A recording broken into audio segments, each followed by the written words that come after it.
कणकवलीमध्ये prime लोकेशनला flat शोधताय? Premier flats ते पण बजेटमध्ये. सर्वोत्तम क्वालिटी फ्लॅट्स 18 लाखांपासून. मार्केट, शाळा, hospital, railway station, bus stand, highway पासून 5 मिनिटांवर. पार्किंग, 24 तास पाणी, बॅकअप सह लिफ्टची सोय. तुमची लाईफस्टाईल अपग्रेड करा नव्या घरात. ऑफिस पत्ता विल्बर्ट प्रॉपर्टीज, मनोहर शिल्प, पहिला मजला, जानवली ब्रिज जवळ, कणकवली. संपर्क विल्बर्ट प्रॉपर्टीज 9637 32 25 40 आणि 94 23 75 09 44. सिंधुदुर्ग जिल्ह्यातील महिलांना प्रसूतीसाठी देखील परराज्यात जावं लागतं.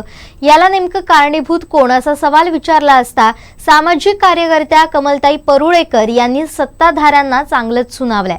खरोखरच आज रुग्ण सेवाच रुग्णशय्येवर राहिलेली आहे असं म्हणायला हरकत नाही. कारण दवाखान्यांच्या मध्ये अनेक ठिकाणी डॉक्टर नाहीयेत, बऱ्याच ठिकाणी गायनॉकॉलॉजिस्ट नाहीयेत.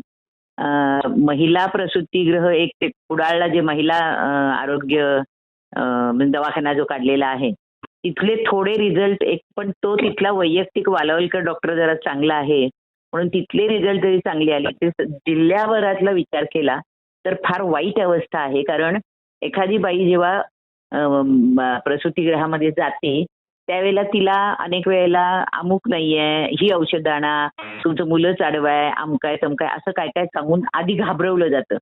आणि मग बऱ्याच वेळेला डॉक्टरांना तिथं काम करायचं नसतं, त्यांना कुठे रजेवर जायचं असतं, रिस्क नको असते, म्हणून मग ती गोव्याची वाट दाखवतात किंवा मग प्रायव्हेटला जा म्हणून सांगतात. आता प्रायव्हेटच्या फीज एवढ्या वाढलेल्या आहेत आणि गोव्यात जाणं पण इतकं सोपं राहिलेलं नाहीये.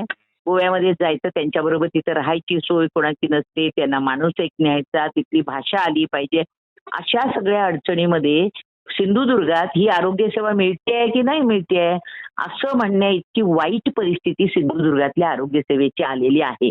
आणि त्यामुळं प्रसूती नीट होणं हे आता रिस्की खूप झालेलं आहे आणि सरकारी डॉक्टरांच्यावर विश्वास ठेवण्याची परिस्थिती राहिलेलीच नाहीये. कोण कधी आपल्याला काय सांगतील ह्याची गॅरंटी राहिलेली नाहीये. त्यामुळे बरेच जण परिस्थिती नसली तरी कर्ज काढून ते प्रायव्हेट दवाखान्यामध्ये जातात, तिथंही फार चांगली सेवा मिळते अशातला भाग नाहीये. पण ही खरंच आता प्रसूतीची व्यवस्था फार वाईट झालेली आहे किंवा आरोग्य सेवाच एकंदरीत या जिल्ह्यातली फार वाईट झालेली आहे. मेडिकल कॉलेज झाल्यामुळं आता बांबोळीसारखे सुविधा आपल्याला इथं मिळणार आहेत अशा भ्रमामध्ये आम्ही होतो. परंतु त्या मेडिकल कॉलेजच्या आजच वर्तमानपत्रात बघितलं, खासदारांनी त्या डीननाच सांगितलं तुमचीच आता बदली करून टाकतो. कसलीही सुविधा तिथं मिळत नव्हती, म्हणजे आधी सिव्हिलला मिळत होती असाही अर्थ नाहीये. पण आता मेडिकल कॉलेज झाल्यानंतर त्याच्यामध्ये जास्त सोयी मिळायला पाहिजे होत्या, जास्त सवलती मिळायला पाहिजे होत्या, पण त्यातलं काहीही झालेलं नाही. उलट आरोग्य सेवा महाग झालेली आहे. काय झालं की मी जिल्हा परिषद सदस्य होते 92 ते 97.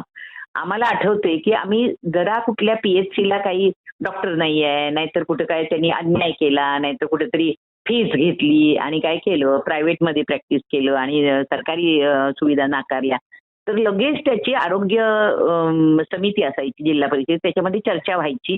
लगेच त्याच्यात DHOला सांगितलं जायचं तिथे त्याची चौकशी करा, पुढच्या मीटिंगला आम्हाला कळलं पाहिजे, किंवा आरोग्य सभापती सुद्धा अलर्ट असायचे.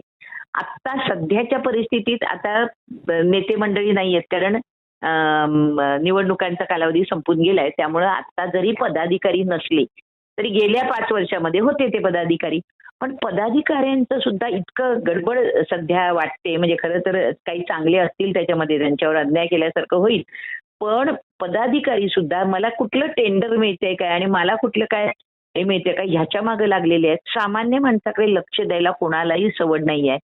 राजकारण इतकं घाणेरडं झालेलं आहे की त्या सभागृहामध्ये गेल्यानंतर आपला सामान्य माणूस, शेवटचा माणूस हा आपलं टार्गेट असलं पाहिजे. बाकीचे कुठला पक्ष, कुठला तुला कोणी विरोध केलाय, तुझ्या कोणी बाजूनं बोलते, हे असता कामा नये असं तारतम्य आम्ही त्यावेळेला बाळगत होतो.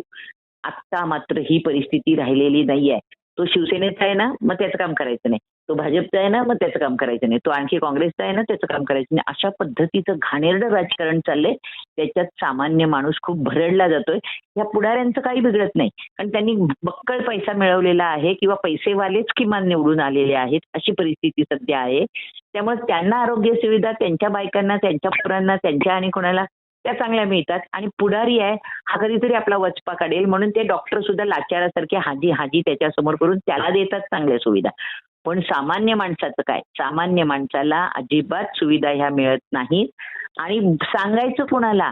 त्या आमच्या वेळेला कधीतरी कुणाला सांगितलं तर आम्ही आवाज तरी उठवत होतो. आता सांगूनही उपयोग नाहीये, पण कोण आवाज उठवणारही राहिलेलं नाहीये. अशी सगळी परिस्थिती झाली आहे. त्याचा गैरफायदा शुक्रवारी गावाला जाणं आणि सोमवारी परत येणं असं काही डॉक्टर घेतात. काही जण औषधच नाहीये म्हणून सांगतात आणि माझ्या माहितीप्रमाणे औषधांचा पण खूप तुटवडा पीएचसीला किंवा सरकारी रुग्णालयामध्ये मुद्दाम केला जातोय. कारण प्रायव्हेट वाले त्यांना बांधून ठेवतात असं माझं मत झालेलं आहे सरकारीवाल्यांना, की तुम्ही तुमच्याकडे नाहीये म्हटलं की आमचं गिराईक आणि आमचं मीटर चालू झालं. आणि म्हणून अशा पद्धतीनं अप्रामाणिकपणा डॉक्टरांनी सोडला पाहिजे. सामान्य माणसानं तिथं मिळत नाही म्हणून त्याच्या विरुद्ध आवाज उठवला पाहिजे. नेते मंडळींनी त्याच्या विरुद्ध आवाज उठवला पाहिजे आणि सामान्यातल्या सामान्य माणसाला सरकारी सुविधा कशा पद्धतीने जास्तीत जास्त मिळतील आणि त्याचं जगणं सुसह्य होईल हे बघितलं पाहिजे. दुर्दैव असं आहे की असं बघणारी माणसं हल्ली खूप कमी झाली आहेत. पण हे व्हायला पाहिजे. त्यासाठी सगळ्यांनी आपण आवाज उठवला पाहिजे. आमचे दिवसभरातले सर्व अपडेट्स, ताज्या घडामोडी आणि थेट लाईव्ह पाहण्यासाठी सबस्क्राईब करा, लाईक करा कोकणचं नंबर 1 महा चॅनल कोकण 7 लाईव्हचं YouTube चॅनल.